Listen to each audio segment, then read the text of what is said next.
अर्जुन ने पूछा, जो आपकी सेवा में सदैव तत्पर रहते हैं या जो अव्यक्त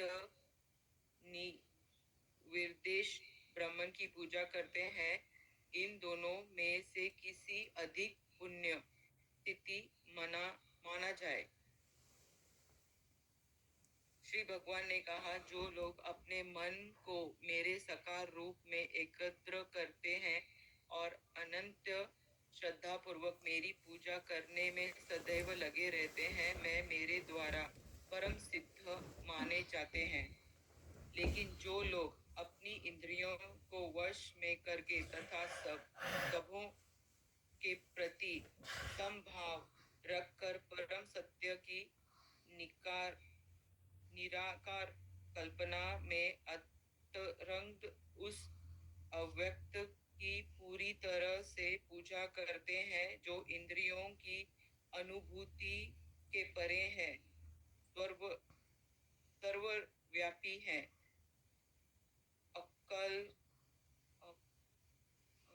अकल्पनीय है, अपरिवर्तनीय है, अचल तथा ध्रुव है, वे समस्त लोगों के कल्याण में संलग्न रहकर अत्यंत मुझे प्राप्त करते हैं।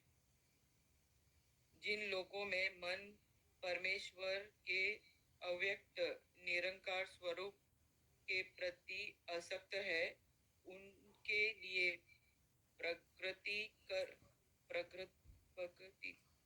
कर पाना अत्यंत कष्टप्रद है। देहधारी के लिए उस क्षेत्र में प्रगति कर पाना सदैव दुष्टकार होता है। जो अपने हरे कृष्णा सेकंड जागृति। हरे कृष्णा माता जी।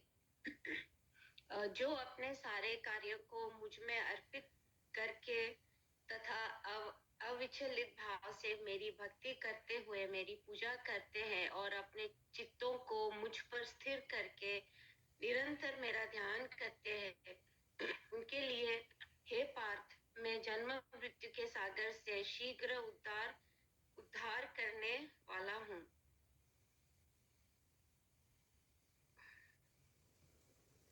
मुझ भगवान में अपने चित्त को स्थिर करो और अपनी सारी बुद्धि मुझ में लगाओ। इस प्रकार तुम निस्संदेह मुझ में सदैव वास करोगे। हे अर्जुन, हे धनंजय, यदि तुम अपने चित्त को अविचल भाव से मुझ पर स्थिर नहीं कर सकते, तो तुम भक्ति योग के विधि विधान का पालन करो। इस प्रकार तुम मुझे प्राप्त करने की चाह उत्पन्न करो। यदि तुम भक्ति योग के विधि विधान का भी अभ्यास नहीं कर सकते, तो मेरे लिए कर्म करने का प्रयत्न करो, क्योंकि मेरे लिए कर्म करने से तुम पूर्ण अवस्था सिद्धि को प्राप्त होगे।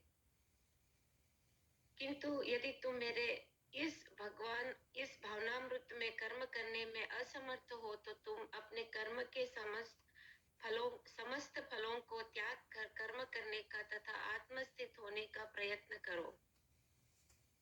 यदि तुम यह अभ्यास नहीं कर सकते, तो ज्ञान के अनुशील में लग जाओ। लेकिन ज्ञान से श्रेष्ठ ध्यान है और ध्यान से श्रेष्ठ भी कर्म फलों का परित्याग, क्योंकि ऐसे त्याग से मनुष्य को मन शांति प्राप्त हो सकती है। हरे कृष्ण। जागृति। हरे कृष्ण। हाँ जी माता जी।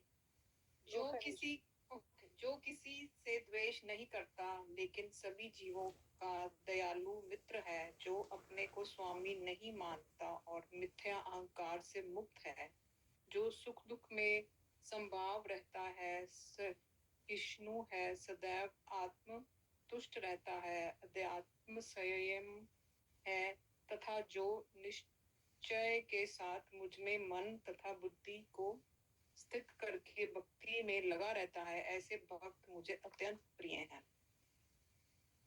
जिससे किसी को कष्ट नहीं पहुंचता तथा जो अन्य किसी के द्वारा विचलित नहीं किया जाता, जो सुख दुख में भय तथा चिंता में संभाव रहता है, वह मुझे अत्यंत प्रिय है। मेरा ऐसा भक्त जो सामान्य कार्यकलापों पर आश्रित नहीं है, जो शुद्ध है, दक्ष है, चिंता रहित है, समस्त कष्टों से रहित है और किसी फल के लिए प्रयत्नशील नहीं रहता, मुझे अत्यंत प्रिय है। जो ना कभी हर्षित होता है, ना शोक करता है, जो ना तो पछताता है, ना इच्छा करता है, तथा जो शुभ तथा अशुभ दोनों प्रकार की वस्तुओं का परित्याग कर देता है, ऐसा भक्त मुझे अत्यंत प्रिय है। जो मित्रों तथा शत्रुओं के लिए सम्मान है, जो मान तथा अपमान, शीत तथा गर्मी, सुख तथा दुख, यश तथा अपयश में संभाव रहता है, जो तुष्टीय संगति से सदैव मुक्त रहता है, जो सदैव मौन और किसी भी वस्तु में संतुष्ट रहता है, जो किसी प्रकार के घर बार की परवाह नहीं करता, जो ज्ञान में दृढ़ है और जो भक्ति में संलग्न है, ऐसा पुरुष मुझे अत्यंत प्रिय है।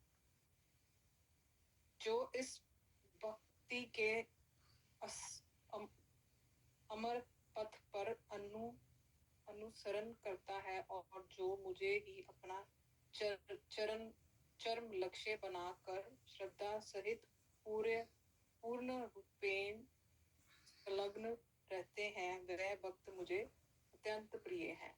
इस प्रकार श्रीमद् भागवतम के 12 अध्याय भक्ति योग का भक्ति वेदांत तात्पर्य पूर्ण हुआ।